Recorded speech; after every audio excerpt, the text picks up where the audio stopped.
రాష్ట్ర బీజేపీ అధ్యక్షులు రామచంద్రరావు గారు చేసిన వ్యాఖ్యలు ఎంత డొల్లతనంగా ఉన్నాయో ఒకసారి మీ అందరికీ వివరించడానికి వాళ్ళ ఈ పాత్రికేయ సమావేశం నిర్వహించడం జరుగుతూ ఉన్నది. ఇవాళ మీరు చూసుకుంటుంటే తెలంగాణ రాష్ట్ర ప్రభుత్వం ప్రజాపాలనలో భాగంగా ముఖ్యమంత్రి రేవంత్ రెడ్డి గారు పదే పదే ఏ సమావేశమైనా ఎక్కడైనా కూడా ఒకటే విషయం చెప్తూ ఉన్నారు. బలహీన వర్గాల పిల్లలు కానీ ఆర్థికంగా వెనుకబడ్డ కుటుంబాల పిల్లలు కానీ భవిష్యత్తు మారాలంటే తలరాతలు మారాలంటే కేవలం ఎడ్యుకేషనే, కేవలం చదువుతోనే మన తలరాతలు మారుతాయని చెప్పి అనేక మార్లు చెప్తా ఉన్నారు. దానికి అనుగుణంగానే రాష్ట్ర ప్రభుత్వము దాదాపు 2400 కోట్లు ఫీజు రీయింబర్స్మెంట్కు కేటాయించడం జరిగింది. దాంట్లో భాగంగానే 250 కోట్లు ఇమ్మీడియట్ రిలీజ్ కోసానికి గవర్నమెంట్ శాంక్షన్ చేయడం జరిగింది. ఇవన్నీ మీరు చూస్తూ ఉన్నారు, స్టేట్మెంట్స్ వస్తున్నాయి. దానికి అనుగుణంగానే ఇవాళ పాలసీ కూడా మారుతూ ఉన్నది రాష్ట్ర ప్రభుత్వం. గత ప్రభుత్వం చేసిన చర్యలు ఏదైతే ఉన్నదో టీఆర్ఎస్ ప్రభుత్వం చేసిన తప్పిదాలకు వేలాది కోట్లుగా ఫీజులు బకాయి పడ్డాయి.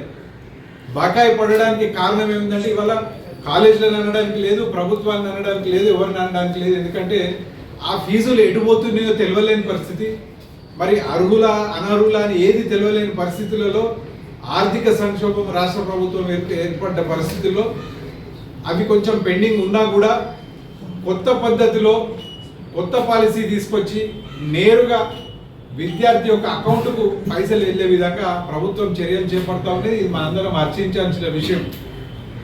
ఇవన్నీ దృష్టిలో పెట్టుకోరు వీళ్ళు.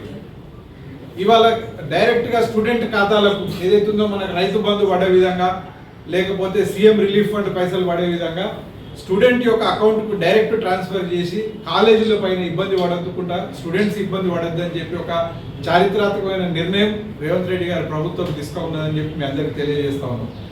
మరి అదే కాకుండా మనం అనేక మార్లు ప్రజా జీవితంలో ఉన్నారు, మీకు కూడా చాలా మందికి మీ దగ్గరికి వచ్చింటారు పిల్లలు, అన్న మరి ఫీజులు కట్టలేకపోతే సర్టిఫికెట్లు ఆపడం జరుగుతూ ఉన్నది. మరి సర్టిఫికెట్లు లేకపోతే ఉద్యోగాలకు అవిటికి కూడా ఇబ్బంది అవుతున్నది. కొందరు ఫారెన్ పోయే పిల్లలు వాళ్ళకు కూడా ఆర్థిక ఇబ్బందులు చేయబట్టి సర్టిఫికెట్లు చేతులు రాని పక్షంలో వాళ్ళ యొక్క భవిష్యత్తు ఖరాబ్ అవుతున్నది అని చెప్పి ప్రభుత్వం, రాష్ట్ర ప్రభుత్వం ఒక స్పష్టమైన ఆదేశాలు అన్ని కాలేజీలకు జారీ చేయడం జరిగింది. ఫీజులు బకాయి ఉన్నా కూడా తక్షణమే ఎగ్జామ్లు అయిపోగానే వాళ్ళ సర్టిఫికెట్లు వాళ్ళకి హ్యాండ్ ఓవర్ చేయాలని చెప్పి వాళ్ళందరికీ డైరెక్షన్స్ ఇవ్వడం జరిగింది. ఇవన్నీ చెప్తుంటే ప్రభుత్వం ఏ విధంగానైతే బలహీన వర్గాల పిల్లలకు, ఆర్థికంగా వెనుకబడ్డ పిల్లలకు వాళ్ళ యొక్క భవిష్యత్తు చెడిపోవద్దని చెప్పి, ఈ పైసల బకాయిలతో ఇబ్బంది కలగద్దని చెప్పి ఈ కొత్త పాలసీలు తీసుకురావడం జరుగుతూ ఉన్నది. మరి ఇవన్నీ పక్కకు పెడితే ఇవాళ దేశ ప్రజలు ఏం అమాయకులు లేరు. వాళ్ళ పార్టీ భారతీయ జనతా పార్టీ అవలంబించిన పద్ధతి ఏదైతే ఉందో మనం జంతర్ మంతరంలో చూసినాం. ఢిల్లీలో జరిగిన సంఘటనను అమాయక పిల్లలు వాళ్ళని ఏ విధంగా మెయిన్ స్ట్రీమ్ మీడియా పక్కకు పెట్టినా కూడా మరి మొత్తం యావత్ దేశాన్ని కదిలించిన సంఘటనలు చూసినాం మనం. ఏ విధంగానైతే అమ్మాయిలను, చిన్నపిల్లలను చిన్న పెద్ద చూడకుండా కూడా ఏ విధంగా లాఠీల వర్షాలు కురిపించారు, ఏ విధంగా పెల్లెట్ గన్స్తో వాళ్ళ మీదకి షూట్ చేయడం జరిగింది. అంతేకాకుండా ఇంకా కొన్ని రాష్ట్రాల్లో అయితే ఏకంగా AK-47తో కాల్పులు జరగడం చూసింది. ఇవాళ వీళ్ళ వచ్చి మాకు చెప్పేది ఇక్కడ ఈ రాష్ట్రంలో ఎంత శాంతియుతంగా జరుగుతున్నది, ఎన్ని సంఘటనలు, ఎన్ని నిరసన కార్యక్రమం జరిగినా కూడా ఏ ఒక్క పోలీసు కూడా లాఠీ ఎత్తి మరి కార్మికుల పైన కానీ, రైతుల పైన కానీ, విద్యార్థుల పైన కానీ ఎక్కడ కూడా లాఠీలు జులిపించలేదు, వాళ్ళ మీద కేసులు పెట్టలేదు. ఇవాళ మీరు ఉన్న వ్యవస్థలన్నింటినీ నిర్వీర్యం చేస్తూ ఉన్నారు. ఈడీ, CBI, కోర్టులను కూడా నిర్వీర్యం చేసే కార్యక్రమం వాళ్ళ యొక్క ప్రయత్నం జరుగుతూ ఉన్నది. ఇవన్నీ చేసుకుంటా పోతుంటే వాళ్ళ మీద దేశం మొత్తం కూడా ఎక్కడ కూడా భారతీయ జనతా పార్టీ పైన కానీ, నరేంద్ర మోడీ గారి పైన కూడా వాళ్ళ మీద విశ్వసనీయత ఇవాళ అత్యంత దయనీయమైన పరిస్థితి ఉన్నది. వాళ్ళని నమ్మే పరిస్థితి లేదు. వాళ్ళు విద్యార్థులతో వాళ్ళ వ్యవహరించిన తీరును ఏ ఒక్క సభ్య సమాజంలో ఉన్న ఏ ఒక్క తల్లిదండ్రులు కానీ, మామూలు సిటిజన్స్ కూడా వాళ్ళను ఒప్పుకునే పరిస్థితి లేదు. ఇవాళ అవన్నీ నీటి పరీక్షలు అయితేంది, CBSEకి సంబంధించిన వాల్యుయేషన్ సిస్టమ్లు అయితేంది, ఏ విధంగానైతే వేలాది మంది, లక్షలాది మంది కుటుంబాలు రోడ్డు పాలైనో అవన్నింటినీ కప్పిపుచ్చుకొని ప్రభుత్వం పైన బురద జల్లే కార్యక్రమంలో భాగంగానే రామచంద్రరావు గారు నిన్న కరీంనగర్లో లడాయి అని చెప్పి ఏదో ఒక పేరు పెట్టుకొని ముందుకు వచ్చింది. ఇవాళ వారిని సూటిగా ప్రశ్నిస్తున్నాం మేము.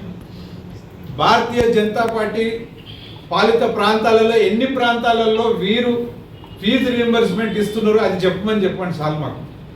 ఇక్కడ కేవలం 2 రాష్ట్రాల్లో అవుతున్నది, అది కూడా ఉమ్మడి రాష్ట్రంలో దివంగత నేత మా ప్రియతమ నాయకులు వైఎస్ రాజశేఖర రెడ్డి గారి హయాంలో మొట్టమొదటిసారి ఫీజు రీయింబర్స్మెంట్ అనేది స్టార్ట్ చేసినాము. అది అన్ని సర్కార్లు చేసుకుంటూ వస్తున్నది. ఇవాళ కాంగ్రెస్ పార్టీ కూడా దాన్ని ఏదో విధంగా ఆ అమౌంట్ను పెంచి ఇంకా అనేక మంది విద్యార్థులను, ఇంజనీర్లు, డాక్టర్లు, చార్టెడ్ అకౌంటెంట్లు రకరకాల కార్యక్రమాలను వాళ్ళని ముందుకు తీసుకుపోయే కార్యక్రమంలో భాగంగా ఏదో వాళ్ళ యొక్క రాజకీయ ఉనికి ఏదో 10 మంది కొట్లాడుకుంటుంటే వీళ్ళు కూడా దాంట్లో ఏదో చేరినట్టు ఇవాళ వీళ్ళ అవసరము విద్యార్థులకు లేదు.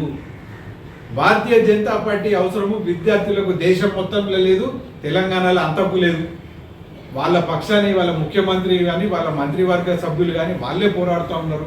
వాళ్ళందరికీ మంచి జీవితాలు రావాలని చెప్పి ఇవాళ మీరు చూస్తూ ఉంటే ప్రతి నియోజకవర్గానికి పెద్ద ఎత్తున ఇంటిగ్రేటెడ్ రెసిడెన్షియల్ స్కూల్స్ పెడతా ఉన్నారు.